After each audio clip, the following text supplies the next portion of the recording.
Si tu veux être riche et milliardaire plus tard, mets un énorme pouce bleu à cette vidéo. Avant de commencer la vidéo, pour toutes les personnes qui veulent faire du rap mais qui n'ont pas énormément d'argent, je vous propose un mix, un mastering pour 5 €, le lien est dans la description. Je propose aussi un de mes meilleurs presets vocaux pour les effets de la voix sur le logiciel FL Studio. Lien dans la description. Merci de ne pas insulter les personnes que je vais mentionner. Je rapporte simplement les faits, je donne mon avis sur la situation. Naël et Sana, c'est un jeune couple qui partage leur vie amoureuse sur TikTok depuis plusieurs années maintenant. C'est un couple qui est vraiment détesté sur TikTok. Il y a énormément de personnes qui les aiment pas. Donc depuis plusieurs années maintenant, ils se font quand même assez critiquer.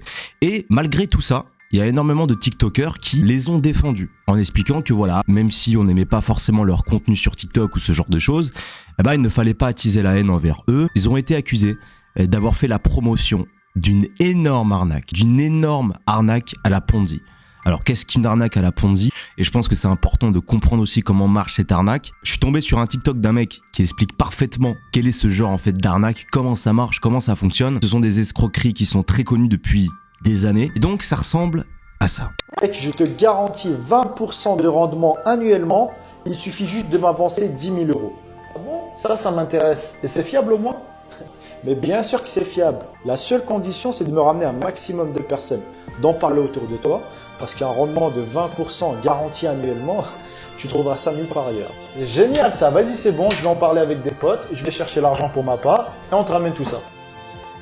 C'est bon, on est chaud, je vous ai ramené également 2 potes qui veulent investir, donc voilà, 10 000, 10 000 et 10 000. Parfait, merci bien, merci et merci.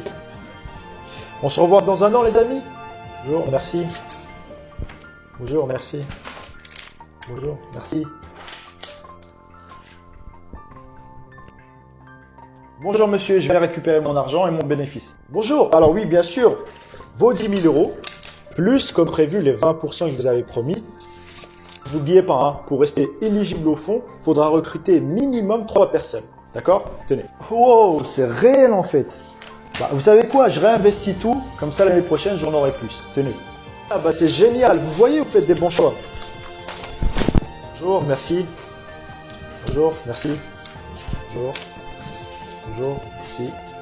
Bonjour, merci. Bon, j'ai fini de rembourser les premiers. La confiance est liée, les avis sur internet sont très positifs. Le business tourne à plein régime, c'est parfait. Je me barre aux Bahamas avec la caisse. C'est parti. Naël et Sana, donc ils ont accepté de faire ce partenariat. Si ça se trouve, c'est eux-mêmes qui ont fait cette arnaque de A à Z. Encore une fois, je n'en sais rien.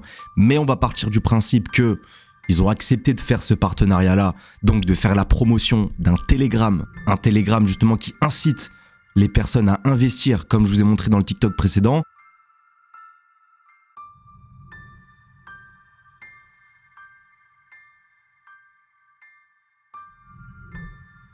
Ils ont accepté de faire la promotion de ce Telegram justement qui incite les gens à investir et tout simplement perdre tout leur argent. Ils sont allés à Dubaï. J'imagine que justement ce sont ces arnaqueurs-là qui les ont financés. Ils se sont affichés à Dubaï avec des liasses de billets comme les rappeurs américains en disant « Vous voulez changer de vie ? Si vous avez envie de changer de vie, allez voir notre lien dans notre bio, allez voir notre Telegram. »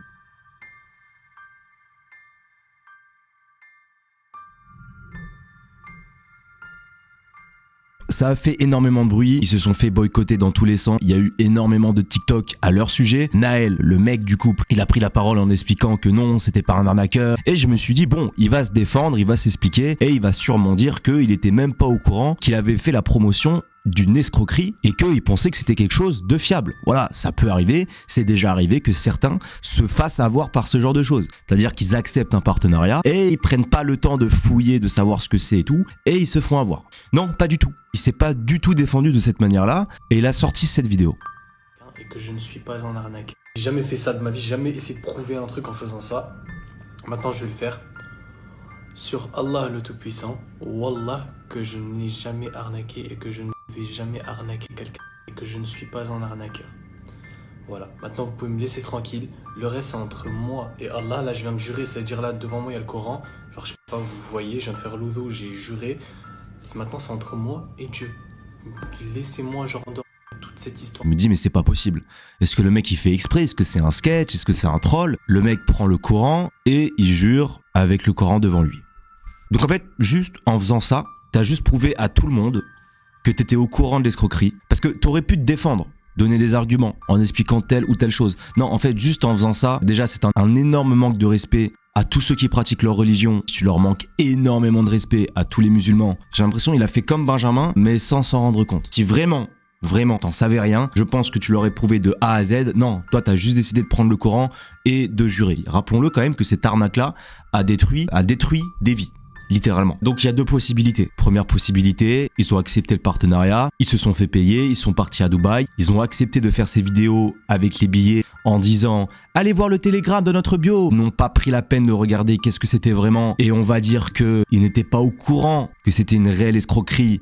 Même si j'y crois pas trop parce que ce genre d'escroquerie, c'est énormément connu. Et puis même, quelqu'un qui te demande de faire une vidéo avec des billets et de partager son télégramme, je suis désolé. T'aurais pu faire la promotion d'un site qui est super bien codé de A à Z. T'aurais pu te dire, bon, ça se voit que c'est fiable, je vais pas essayer de creuser plus longtemps. Là, non, on parle quand même de quelqu'un qui t'a demandé de prendre des liasses de billets, qui t'a payé le voyage et qui t'a demandé de partager un télégramme. Un business qui est couvert par télégramme, tu sais que c'est pas bon. Deuxième possibilité, ça serait que eux-mêmes ont créé cette escroquerie de A à Z.